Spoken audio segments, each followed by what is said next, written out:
Price Lord. கர்த்தருடைய நாமம் மகிமைப்படுவதாக. சரியான விதத்தில் வேதத்தை வாசிப்பது எப்படி அப்படின்னு இந்த வேத பாடத்தில் உங்களை சந்திப்பதில் மிகுந்த மகிழ்ச்சி. சென்ற வாரம் நம்ம சுவிசேஷ புத்தகங்களை எப்படி வாசிக்கிறதுன்னு பார்த்தோம். இந்த வாரம் நம்ம எதை பார்க்குறோன்னா அதுக்கு ரிலேட்டடான ஒரு விஷயம் தான். சுவிசேஷங்களில் அதிகமாக காணப்படுகிற உவமைகள் ஏசு அந்த முறை யூஸ் பண்ணி தான் போதித்தார் அப்படிங்கிறத பார்த்தோம். அதை நம்ம எப்படி புரிந்து கொள்வது அப்படிங்கிறத பார்க்க போகிறோம். உவமைகளை புரிந்து கொள்வது எப்படி அப்படின்றதான் இன்னைக்குள்ள டாபிக். ஸோ அந்த உவமைகள் எந்த இலக்கிய நடையில் எழுதப்பட்டிருக்குது அப்படின்னு பார்த்தீங்கன்னா உவமை கதைகள் அப்படின்ற ஒரு இலக்கிய நடை. இதுவும் எதற்கு கீழே வருதுன்னா நரேட்டிவ்ஸ்க்கு கீழே தான் வருது. ஸோ அந்த நரேட்டிவ்ல சம்பவங்கள் நிறைய உவமைகளாக கொடுக்கப்பட்டிருக்குது. அந்த பேரபிள்ஸை நம்ம எப்படி இன்டர்பிரட் பண்ணணும் அப்படிங்கிறத தான் இன்னைக்கு நம்ம பார்க்க போகிறோம். இயேசு ஒரு பேரபிளை எதுக்காக, ஒரு உவமை எதுக்காக சொன்னார் அப்படின்னு பார்த்தீங்கன்னா ஈஸியாக அவங்க புரிஞ்சுக்கணும், யாருக்கு சொல்கிறாங்களோ அவங்க புரிஞ்சுக்கணும், ஒரு முக்கியமான விஷயம், உண்மையை, ஒரு சத்தியத்தை உங்களுக்கு ஈஸியாக சொல்லணும், புரிஞ்சுக்கணும் அப்படிங்கிறதுக்காக தான் ஊமைகளை யூஸ் பண்ணார். ஆனால் இந்த ஊமைகள் அநேக நேரத்தில் சபை வரலாற்றுலேயும் சரி நம்முடைய காலகட்டத்திலையுமே தவறாக அது புரிந்து கொள்ளப்பட்டு அதற்கு ஒரு அர்த்தம் கொடுக்கப்படுது. அதை நம்ம பண்ணக்கூடாது அப்படின்ற அந்த ஒரு நோக்கத்தோடு தான் நம்ம இன்னைக்கு இந்த காரியங்களை பார்க்குறோம். சபை வரலாற்றில் ரொம்ப முக்கியமான ஒரு தலைவர் நம்ம நல்ல சமாரியன் இருக்கலாம். அந்த ஒரு ஊமையை நிறைய ஆவிக்குரிய அர்த்தங்களை கொடுத்து வித்தியாசமான முறையில் அவர் ஒவ்வொன்றுக்கும் ஒவ்வொரு அர்த்தம் கொடுத்து அதை மக்களுக்கு அர்த்தத்தை சொன்னார். அது ரொம்ப தவறான ஒரு சரியே இல்லாத இன்டர்பிரிட்டேஷன், ஒரு புரிந்து கொள்ளுதல். அதை மாதிரி நம்ம பண்ணிடக்கூடாது. ஒரு ஊமையை வாசிக்கிறோம் அப்படின்னா நமக்கு அதை வாசிக்கும் போதே நம்ம சில காரியங்களை நம்ம கற்றுக்கொண்டோம்னா நமக்கு தெரியும், ஓகே இதுதான் சொல்லியிருக்கிறாரு அப்படிங்கிறத. அதுதான் நம்ம இன்னைக்கு என்னென்னு பார்க்க போகிறோம். ஏசு ஒரு ஊமையை சொல்லும் போது அது கேட்டவங்களுக்கு அது புரிஞ்சுக்கிறதுக்கு எந்த ஒரு டிஃபிகல்ட்டியுமே இல்லை. அவர் இன்ஃபேக்ட் என்ன சொல்ல வந்தார், யார்கிட்ட, ஓகே இது என்கிட்ட சொல்கிறாரு அப்படின்னா அவர் என்ன என்கிட்ட சொல்கிறாரு அப்படிங்கிறது அந்த ஊமை மூலமாகவே புரிஞ்சுக்கிட்டாங்க, கதை மூலமாகவே புரிஞ்சுக்கிட்டாங்க. அதுக்கு எக்ஸ்பிளனேஷன் தேவைப்படவே இல்லை. எக்ஸாம்பிளுக்கு நம்ம நல்ல சமாரியன் அந்த ஊமையை எடுத்துக்கிட்டோம்னா லூக்கா 10 அதை பற்றி சொல்லியிருக்கிறாரு. அதில் 36, 37 வசனங்கள் நம்ம வாசிக்கலாம். அதில் என்ன சொல்லியிருக்கோம் அப்படின்னா, இப்படி இருக்க கள்ளர் கையில் அகப்பட்டவனுக்கு இந்த 3 பேரில் எவன் பிறனாயிருந்தான், உனக்கு எப்படி தோன்றுகிறது என்றார். அதற்கு அவன், அவனுக்கு இரக்கம் செய்தவனே என்றான். அப்பொழுது இயேசு அவனை நோக்கி, நீயும் போய் அந்தபடியே செய் என்றார். இதில் நியாயசாஸ்திரி தான் அவர் இந்த கேள்வி கேட்குறாரு, எனக்கு பிறன் யார், நெய்பர் யார் அப்படின்னு கேட்குறாரு. அப்போ தான் ஆண்டவர் இந்த ஓமையை சொல்கிறாரு. முடிச்சுட்டு அவன்கிட்ட கொஸ்டின் கேட்குறாரு. அவனுக்கே ஆன்சர் தெரிஞ்சிச்சு என்ன சொல்ல வராரு அப்படின்றத. ஸோ அவங்க புரிஞ்சுக்கிட்டாங்க. அண்ட் இன்னொரு ஓமை பார்க்கலாம். மத்தேயு 21 தன்னோட ஒரு எஜமான் தன்னுடைய திராட்சை தோட்டத்தை குத்தகைக்கு விட்டுட்டு போகிறாரு. அவங்க கிட்ட கேட்கும்போது அவங்க கொடுக்க மாட்டேன்னு சொல்லிடுறாங்க. இதில் யார்கிட்ட சொன்னாங்களோ அது அவங்க அதை புரிஞ்சுக்கிட்டாங்க. மத்தேயு 21:45 அந்த வசனத்தில் பார்த்தோம்னா, பிரதான ஆசாரியரும் பரிசேயரும் அவருடைய ஊமைகளை கேட்டு தங்களை குறித்து சொல்கிறார் என்று அறிந்து அவரை கொலை செய்யும்படி வகை தேடினார்கள். அடுத்த வசனத்தில் பார்க்கலாம். ஸோ அவங்க புரிஞ்சுக்கிட்டாங்க. அவங்களுக்கு எக்ஸ்பிளனேஷனே தேவையில்லை. அவர் சொல்லவுமே, ஓ இவர் நம்மளை பற்றி தான் சொல்கிறாரு அப்படின்ட்டு டக்குன்னு புரிஞ்சுக்கிட்டாங்க. ஆனால் அவங்க புரிஞ்சுக்கிறதுல அவங்களுக்கு எந்த பிரச்சனையும் இல்லை. ஆனால் ஒரே ஒரு பிரச்சனை என்ன அப்படின்னா, அதை அவங்க தங்களுடைய வாழ்க்கையில் அவங்க அப்ளை பண்ணல. அது அவங்களுடைய வாழ்க்கையை மாற்றுறதுக்கு அவங்க இடம் கொடுக்கல. அதற்கு ஒபே பண்ணுறதுக்கு அவங்களுக்கு மனசு வரல. அதுதான் அங்கிருந்து ஒரு பெரிய பிரச்சனையாக இருந்தது. ஸோ ஃபஸ்ட்டு நம்ம அந்த ஊமையை புரிஞ்சுக்கணும் அப்படின்னா நம்ம என்ன பண்ணணும்னா, அந்த ஊமை யார்கிட்ட சொல்லப்பட்டது அப்படிங்கிறத நம்ம ஃபஸ்ட்டு கண்டறியணும், டிஸ்கவர் பண்ணணும். நம்ம வாசிக்கும் போது ஓகே இந்த ஊமை யார்கிட்ட சொல்கிறாரு. நம்ம காஸ்பல்ஸில் பார்த்தோம்ல, இதே மாதிரி அந்த போதனை செய்கிறாருன்னா அந்த போதனையை முதல்ல யார் கேட்டாங்க, யார்கிட்ட சொல்லப்பட்டுச்சு, அதே இதை தான் நம்ம ஊமைக்கும் பண்ணணும். இந்த ஊமையை யார்கிட்ட சொன்னாங்க. இப்போ நம்ம எக்ஸாம்பிள் பார்த்தோம்ல, மத்தேயு 21 அந்த ஊமை யாருக்கு சொல்லப்பட்டிருக்குது, அதை முதல்ல கேட்டவங்க யாரு, பரிசேயர், அப்புறம் பிரதான ஆசாரியர். ஸோ இதை நம்ம ஃபஸ்ட்டு தெரிஞ்சிட்டோம் அப்படின்னு சொன்னால் நமக்கு இந்த ஊமைகளை புரிஞ்சுக்கிறதுக்கு ஈஸியாக இருக்கும். ஸோ இவங்க இப்படி இருந்தாங்க, அதனால தான் இவர் இப்படி சொல்லியிருக்கிறாரு அப்படிங்கிறத நம்ம ஈஸியாக கண்டுபிடிச்சிக்கலாம். இன்னொரு விஷயம் என்ன அப்படின்னா, எதற்காக இந்த ஊமைக்கு நிறைய ஆவிக்குரிய அர்த்தங்கள் கொடுத்து அதை தவறாக நம்ம புரிஞ்சுக்கிறோம் அப்படின்னா, மார்க் 4வது அதிகாரம் 10-12, மார்க் 4:10-12 அதில் இயேசு தன்னுடைய சீஷர்களுக்கு சொல்கிறாரு, தேவனுடைய ராஜ்யத்தை குறித்த ரகசியங்கள் இந்த ஏன் ஊமைகளாக சொல்கிறீங்க அப்படின்னு கேட்கும்போது அவர் சொல்கிறார், தேவனுடைய ராஜ்யத்தின் ரகசியம் உங்களுக்கு அதை அறிந்துக்கிறதுக்கு உங்களுக்கு அருளப்பட்டிருக்குது, மற்றவங்களுக்கு அருளப்படலை அப்படின்னு சொல்லியிருக்கிறார். ஸோ எல்லாரும் என்ன நினச்சிக்கிறாங்கன்னா, இந்த ரகசியம், ஸோ ஊமைகள் எல்லாம் ரகசியங்கள் இருக்குது, அதை நம்ம கண்டுபிடிக்கணும், அதுக்கு பின்னாடி ஒரு ஹிடன் மீனிங் இருக்குது, அது நம்ம ஆவிக்குரிய அர்த்தம் இருக்குது, அதை நம்ம கண்டுபிடிக்கணும் அப்படின்ற ஒரு நோக்கத்தோட என்ன பண்ணிடுறாங்கன்னா தவறாக புரிஞ்சுக்கிறாங்க. பட் நம்ம இந்த ரகசியம் அப்படிங்கிற வார்த்தையை நம்ம எடுத்து பார்த்தோம் அப்படின்னா, நம்ம ஆல்ரெடி நம்ம போன வாரமே கற்றுக்கொண்டோம். இயேசு அரமேய மொழியில் பேசினார், கிரேக்கு மொழியில் எழுதினாங்க, நமக்கு வந்திருக்கிறது எப்படி வந்திருக்குது, டிஃப்ரெண்ட்டான ஒரு இதில் வந்திருக்கு, தமிழ்லையோ இங்கிலீஷ்லையோ வந்திருக்கு. ஸோ இந்த அரமேய மொழியில் ரகசியம் அப்படின்றதுக்கு என்ன கொடுத்துருக்குன்னா மீத்தல் அப்படின்ற ஒரு வார்த்தை கொடுத்துருக்குறாங்க. இந்த மீத்தல் அப்படின்றத கிரேக்கு மொழியில் எப்படி டிரான்ஸ்லேட் பண்ணிக்கிறாங்கன்னா பெரபோலே அப்படின்ட்டு. ஸோ இந்த பெரபோலே அப்படின்ற வார்த்தையில இருந்தால் பேரபிள்ஸ் ஊமை அப்படிங்கிறது வருது. ஆனால் இந்த மீத்தல் பெரபோலே அப்படின்ற இந்த வார்த்தையை ஊமைகளுக்கு மட்டும் யூஸ் பண்ணலை, விடுகதைகள் ரிடில்ஸ் பசில்ஸ் அப்படின்னு நம்ம சொல்லுவோம்ல இங்கிலீஷில், அந்த மாதிரியான வார்த்தைகளையும் குறிக்க பயன்படுத்தியிருக்கிறாங்க. ஸோ இதில் ரகசியம் மிஸ்ட்ரி அப்படின்ற ஒரு மீனிங்கே அதில் வர்றதில்லை.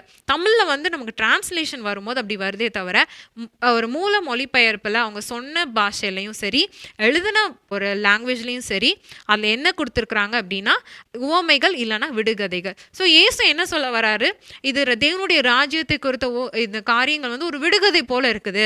ஆனால் என்ன பண்ண மாட்டாங்கன்னா அவங்களுக்கு புரியுது, ஆனால் அதை வந்து அவங்க வந்து தங்களுடைய வாழ்க்கையில் அதுக்கான ஆன்சரை கண்டுபிடிச்சி அதை செயல்படுத்த மாட்டாங்க அப்படின்னு சொல்கிறாரு. ஸோ அவங்க பார்க்குறாங்க, அவங்க கேட்குறாங்க, அவங்க புரிஞ்சுக்கிறாங்க, ஆனால் என்ன பண்ணலன்னா அந்த கேட்ட காரியங்கள் தங்களை மாற்றுறதுக்கு அவங்க இடம் கொடுக்கல. அதை தான் வந்து இந்த ரகசியம். ஸோ ரகசியம் கிடையாது, அது என்னது, விடுகதைகள் அப்படிங்கிறத நம்ம பார்க்குறோம், இல்லைன்னா உவமைகள். ஸோ இதுதான், இதை வந்து நம்ம கன்ஃபியூஸ் பண்ணி ரகசியம் இருக்குது அதனால நம்ம ஆவிக்குரிய அர்த்தம் கொடுக்கணும் நம்ம வந்து கன்ஃபியூஸ் பண்ணிக்க வேண்டாம். இதுதான் அதனுடைய மீனிங். ஸோ இது உங்களுக்கு கிளியராக இருக்கும்னு நினைக்கிறேன். அதனால நம்ம இனிமேல் பேரபிள்ஸை ரீட் பண்ணும்போது, ஓமைகளை ரீட் பண்ணும்போது இதை நம்ம மைண்டில் வச்சுட்டு நம்ம ரீட் பண்ணலாம். ஸோ இப்போது பேரபிள்ஸ், இந்த ஓமைகள் அப்படின்னா என்ன, ஓமைகள் என்றால் என்ன அப்படிங்கிறத நம்ம பார்க்க இருக்கிறோம். பேரபிள் ஓமைகள்னு எடுத்துட்டாலே அதில் நிறைய கைண்ட் இருக்குது, நிறைய விதவிதமான வெரைட்டிஸ் இருக்குது. ஒன்று என்ன அப்படின்னு பார்த்தீங்கன்னா கதை உவமைகள், ஸ்டோரி பேரபிள்ஸ் அப்படின்னு சொல்லுவாங்க.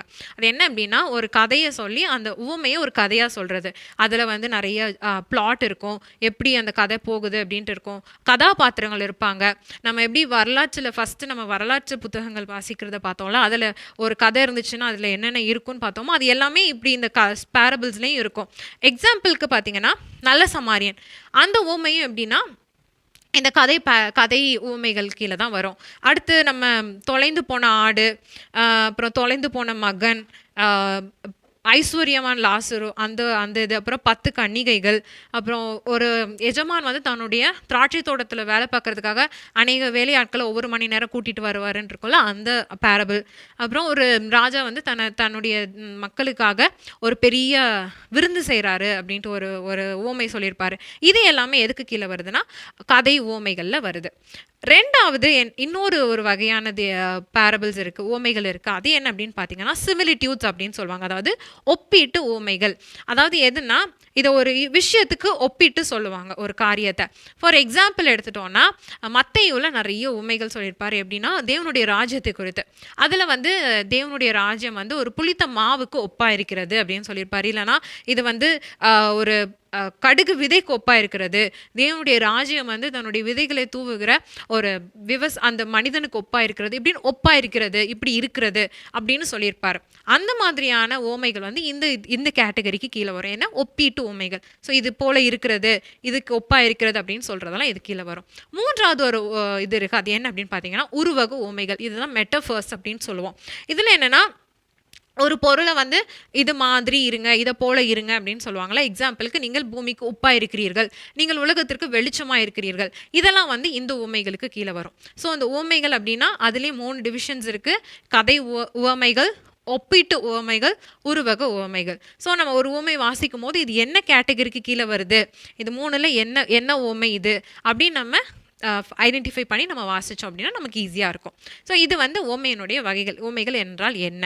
ஸோ அந்த ஓமைகள் அடுத்தது என்ன பார்க்குறோம் அப்படின்னா ஓமைகளுடைய செயல்பாடுகள் என்ன. ஸோ அந்த வாசிக்கிறோமே இது என்ன ஒரு ஃபங்க்ஷன், இதுக்கு என்ன ஒரு செயல்பாடு இருக்குது, இதோட ஃபங்க்ஷன் என்ன அப்படின்னு பார்த்தோன்னா கேட்கிறவர்களை, அந்த ஓமைகளை கேட்கிறவங்களை செயல்பட வைப்பது.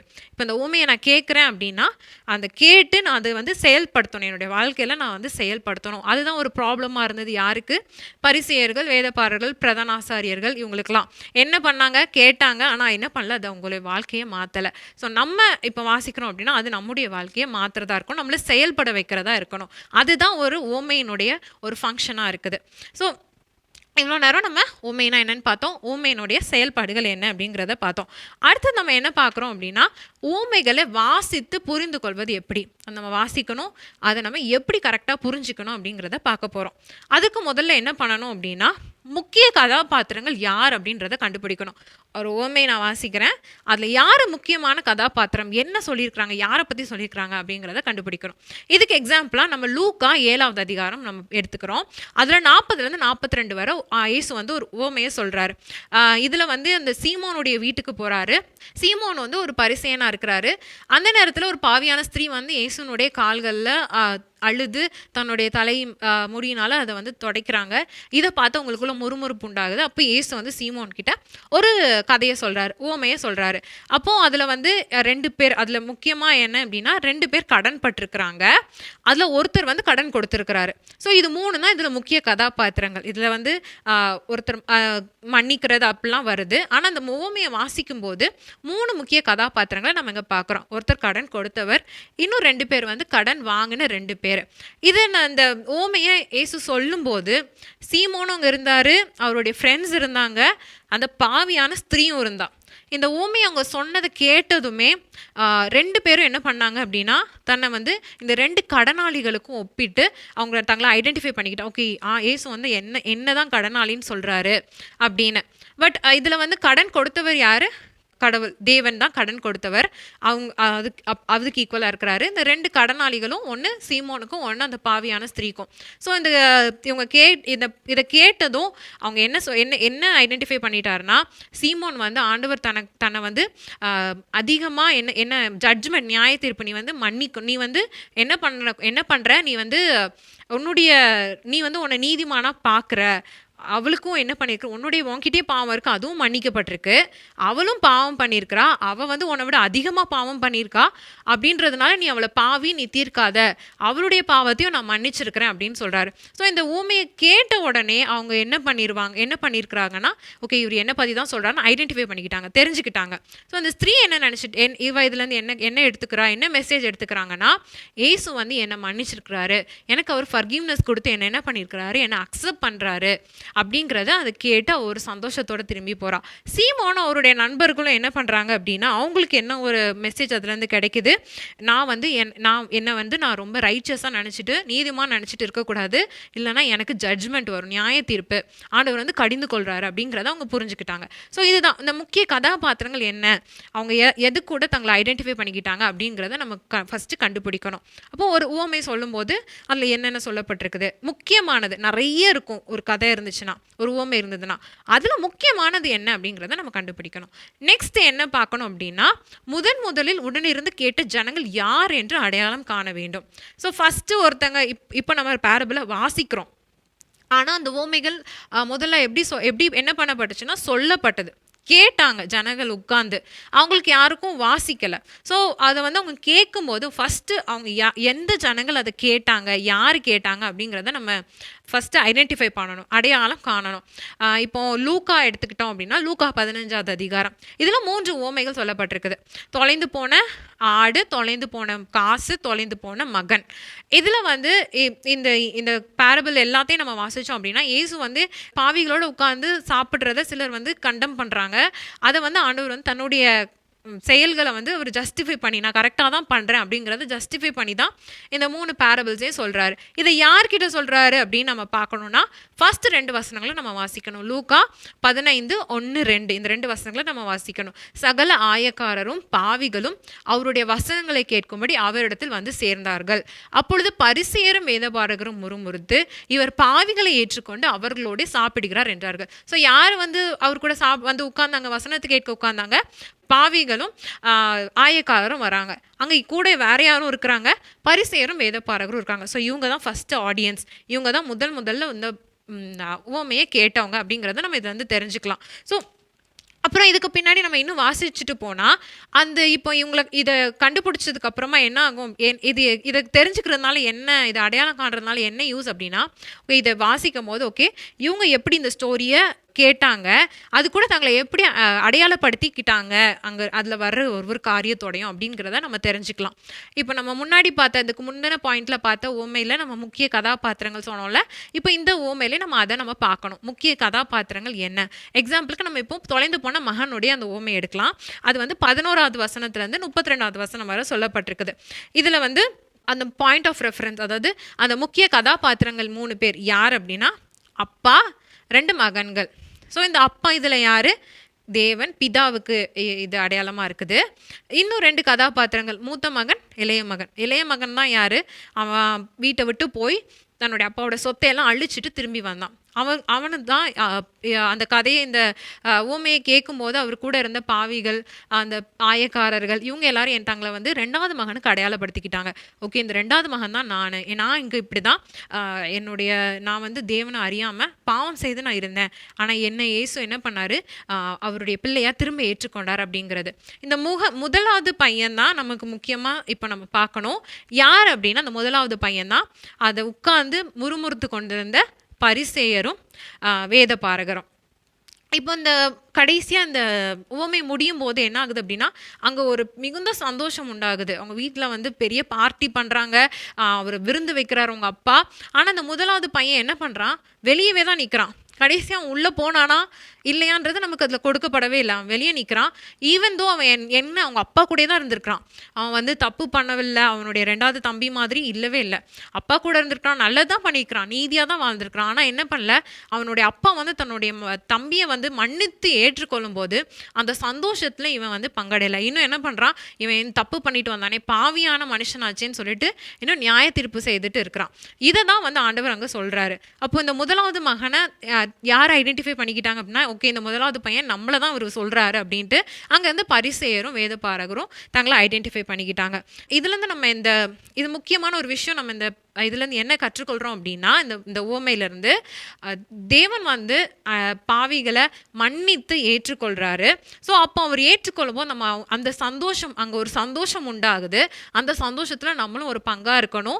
நம்ம நின்று அதை ஜட்ஜ் பண்ணிவிட்டு, என்ன இவனெல்லாம் ஆண்டவர் வந்து ரட்சிக்கிறாரே, என்ன இவன்லாம் இப்படி சொல்கிறாங்களே, என்ன இவங்கெல்லாம் இப்படி பண்ணுறாங்களே அப்படின்னு நம்ம வந்து முறுமுறுக்கக்கூடாது அப்படிங்கிறது தான் சொல்கிறார். நம்மளுடைய ஆட்டிடியூட் ரொம்ப முக்கியம் அப்படிங்கிறத இந்த இதுலேருந்து நம்ம கற்றுக்கொள்கிறோம். ஸோ இதுதான் முதல்ல கேட்டவங்க எப்படி, யார், என்ன கேட்டாங்க அப்படிங்கிறத அடையாளப்படுத்துறது. ஸோ எப்படி வாசிக்கணுன்றதுல 2 காரியங்கள் பார்த்தோம்.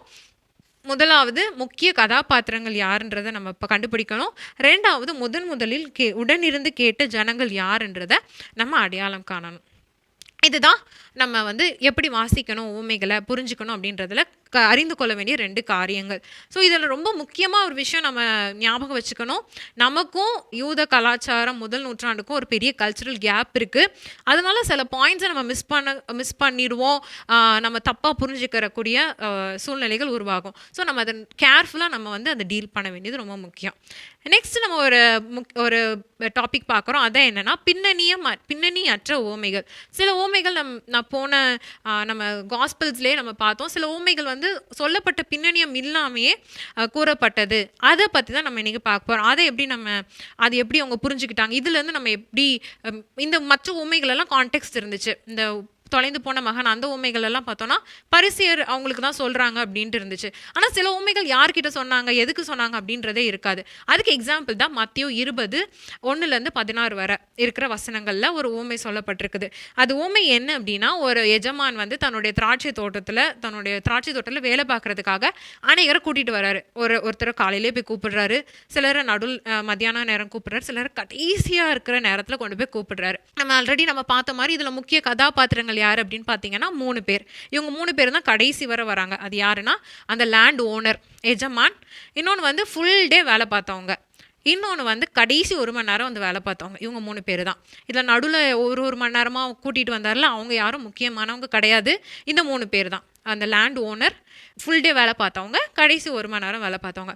இதில் வந்து இந்த வசனங்களை, இந்த அதிகாரத்தை வாசிச்சிங்க அப்படின்னா, யார்கிட்ட சொன்னார், என்ன புரிஞ்சுக்கிட்டாங்க, எதுவுமே இருக்காது. ஜஸ்ட் இதை மட்டும் சொல்லிவிட்டு அடுத்த ஒரு காரியத்துக்கு இது மூவ் ஆகிடும். இப்போ நம்ம திரும்ப இதை நம்ம என்ன பண்ணணும், இதை புரிஞ்சுக்கணும் அப்படின்னா திரும்ப உட்காந்து நம்ம இன்னும் 2-3 தடவை அதை வாசிக்கணும். நிருபங்களில் சொன்ன மாதிரி தான், நிருபங்களுக்கு வந்து ஒரு ஃபுல்லாக கண்டினியூஸாக எழுதியிருக்கிறாங்க. நடுவில் லேட்டராக தான் அதுக்கு சாப்டரு வசனங்கள்லாம் போட்டாங்க. அதே போல் தான் இந்த சுவிசேஷங்களும். ஸோ கண்டினியூஸாக வாசிக்கும் போது நம்ம வந்து ஃபுல் டே முழு நேரமும் வேலை பார்த்த அந்த லேபரர்ஸ் இருக்காங்கள்ல, ஊழியர்கள், அவங்க வந்து பிரதான ஆசாரியர்கள் சீஃப் பிரீஸ்ட் அவங்களுக்கு சொல்கிறாங்க. கடைசி நேரத்தில் வேலைக்கு வந்த அவங்கன்னு சொல்கிறாங்கல்ல, அவங்க யார் அப்படின்னு பார்த்தீங்கன்னா, இப்போ இயேசுவனோட இருக்கிற சீஷர்கள், பாவிகளை ரட்சித்து இயேசு அவங்களோட சேர்த்துக்கிட்டாருல்ல, அப்படி அவரை பின் செல்கிறவங்க. ஸோ இயேசு என்ன சொல்ல வராரு அப்படின்னா, நான் எல்லாத்துக்கும் இரக்கமாக இருக்கிறேன், எல்லார்கிட்டையும் நான் வந்து ஜெனரஸாக, நான் இரக்கத்தை வந்து கிரேஷியஸாக இருக்கிறேன், கிருபியாக இருக்கிறேன், நான் ஜெனரஸாக இருக்கிறேன். அதனால் நீங்கள் யாரும் ஒருத்தர் ஹேட் பண்ணாதீங்க, ஏன் இவருக்கு இப்படி கூட கொடுக்குறாரு அப்படின்னு நீங்கள் வந்து கசப்பு உருவாக்கிக்கிறாதீங்க. ஆண்டவர் வந்து தாராளமாக கொடுக்குறத நீங்கள் வந்து வன்கண்ணாக பார்க்காதீங்க அப்படிங்கிறத சொல்ல வர்றார். ஸோ நீங்கள்லாம் காலங்காலமாக இந்த ஆசாரியர்கள், பிரதான ஆசாரியர்கள் இவங்கெல்லாம் காலங்காலமாக இதில் இருக்கிறாங்க, ஆண்டவரை வர்ஷிப் பண்ணுறாங்க, ஆண்டவரோட சேவிக்கிறாங்க, ஆண்டவரை வந்து ஒரு ஊழியத்தில் இருக்கிறாங்க.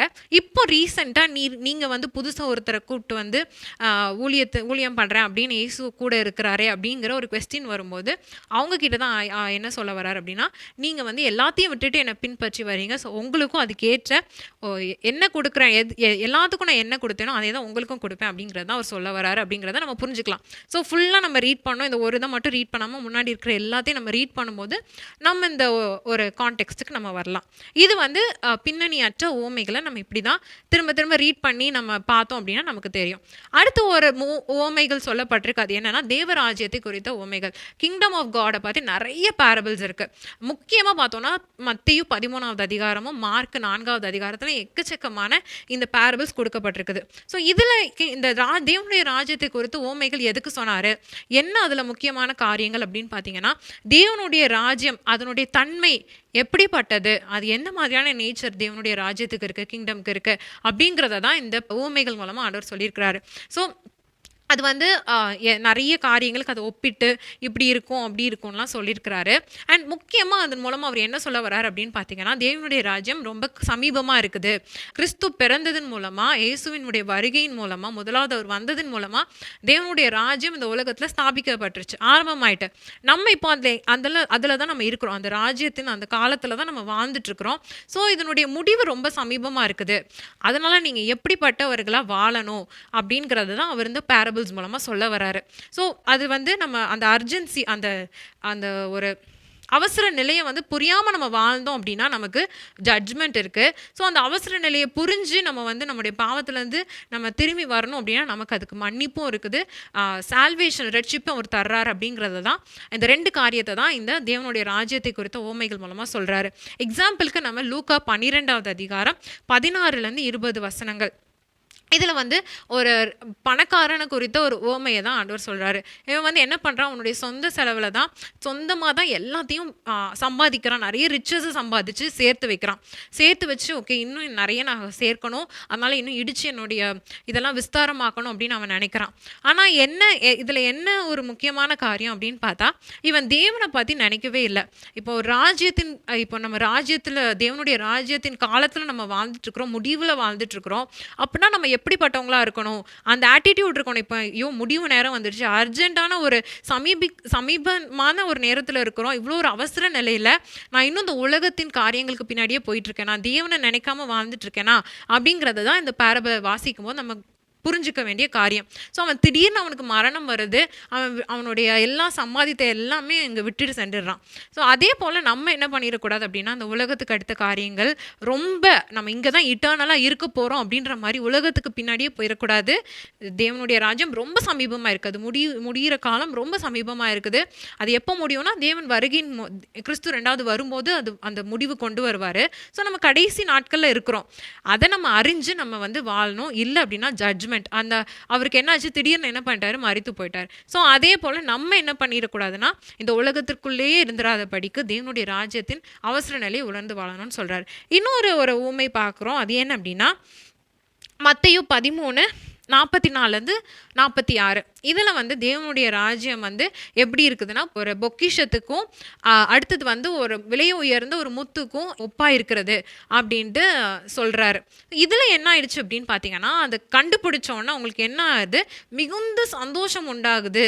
அவங்க வந்து ஐயோ எவ்வளோ பெரிய ட்ரெஷர் எனக்கு கிடச்சிச்சுன்னு சந்தோஷத்தோடு அவங்க போய் எடுக்கிறாங்க அப்படிங்கிறத பார்க்குறோம். இதில் வந்து அந்த ட்ரெஷரை கண்டுபிடிக்கிற, அந்த பொக்கிஷத்தை கண்டுபிடிக்கிறதோ இல்லை அந்த விலை உயர்ந்த அந்த பேர்லை கண்டுபிடிக்கிறதோ முக்கியமாக முக்கியமான அந்த சொல்ல வர அந்த காரியம் கிடையாது. அவங்க கண்டுபிடிச்சதுனால அவங்களுக்கு எவ்வளோ பெரிய சந்தோஷம் வந்தது அப்படிங்கிறத தான் சொல்கிறாரு. அதில் என்ன சொல்ல வர்றாரு அப்படின்னா, தேவனுடைய ராஜ்யத்தினுடைய அந்த அவசர நிலையை நீங்கள் உணர்ந்து நீங்கள் நீங்கள் மனம் திரும்பி ரட்சிக்கப்படும் போது நீங்கள் என்ன வருதுன்னா உங்களுக்குள்ள சந்தோஷம் உண்டாகுது அப்படின்னு சொல்கிறாரு. அதே தான் நம்ம லூக்கா 15 வாசிக்கிறோம்ல, அந்த 3 தொலைந்து போன 3 பொருட்களை அவங்க கண்டுபிடிக்கும் போது அங்கே மிகுந்த சந்தோஷம் உண்டாயிருக்கிறதுன்னு போட்டிருக்கு. ஸோ அதுதான் முக்கியமான ஒரு பாயிண்ட். நம்ம மனம் திரும்பி அந்த அர்ஜென்சியை மனசில் வச்சுட்டு நம்ம மனம் திரும்பணும் அப்படிங்கிறத தான் இந்த தேவனுடைய ராஜ்யத்தை குறித்த பேரபிள்ஸில் ஓமைகளில் ஃபுல்லாக இயேசு சொல்ல வராரு. இதுதான் நம்ம இப்படி இன்னைக்கு நம்ம பார்த்த இந்த காரியங்கள் எல்லாத்தையும் மனசில் வச்சு நம்ம ஓமைகளை வாசித்து புரிஞ்சுக்கொண்டோம் அப்படின்னு சொன்னால் நமக்கு ரொம்ப ஈஸியாக இருக்கும். நம்முடைய ரெஸ்பான்ஸ் எப்படி இருக்கும் அப்படின்னு பார்த்தீங்கன்னா, ஓகே நம்ம கடைசி நேரத்தில் இருக்கிறோம், நம்ம அதை புரிஞ்சுட்டு நம்ம இயேசுவினுடைய ஊழியத்தை செய்கிறதுக்கு நம்மளை ஒப்பு கொடுக்குறவங்களா இருப்போம். ஓகே, இவ்வளோ நேரம் நம்ம அவங்க எப்படி புரிஞ்சுக்கிட்டாங்க, எப்படி சொல்லப்பட்டது அப்படிங்கிறத பார்த்தோம். நம்முடைய ரெஸ்பான்ஸ் எப்படி இருக்கணும், நம்ம என்ன பண்ணணும் அப்படின்னு பார்த்தா, இந்த ஊமைகள் நான் ஏற்கனவே சொன்ன மாதிரி இது முதல்ல கேட்டவங்களுக்கு எந்த ஒரு விளக்கம் கொடுக்கணும் அப்படிங்கிற ஒரு அவசியமே இல்லை.